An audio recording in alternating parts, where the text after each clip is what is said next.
আন্তর্জাতিক আইনের আর কোনো প্রয়োজন নেই। নিজের নেওয়া আগ্রাসী নীতিগুলো নিয়ন্ত্রণে তার নিজস্ব নৈতিকতাই যথেষ্ট।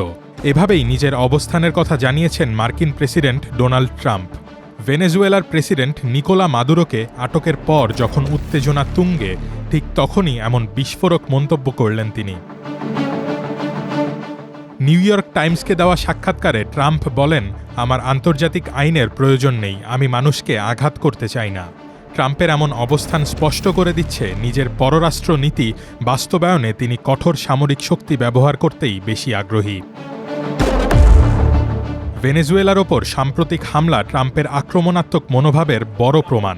৩ জানুয়ারি ভোরে দেশটির রাজধানী কারাকাস সহ বিভিন্ন সামরিক ঘাঁটিতে বড় ধরনের অভিযান চালায় মার্কিন বাহিনী। প্রেসিডেন্ট মাদুরোকে তুলে নিয়ে যাওয়ার ঘটনাকে জাতিসংঘ সনদের স্পষ্ট লঙ্ঘন হিসেবে দেখছেন সমালোচকেরা। তবে ট্রাম্প ঘোষণা দিয়েছেন যুক্তরাষ্ট্র এখন থেকে ভেনেজুয়েলা পরিচালনা করবে এবং দেশটির বিশাল জ্বালানি তেল সম্পদ ব্যবহার করবে।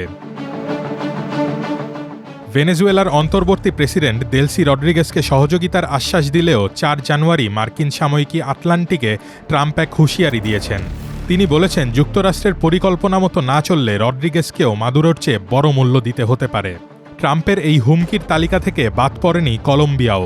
তিনি দেশটির বামপন্থী প্রেসিডেন্ট গুস্তাভো পেট্রোর বিরুদ্ধে সামরিক হামলার ইঙ্গিত দিয়েছেন।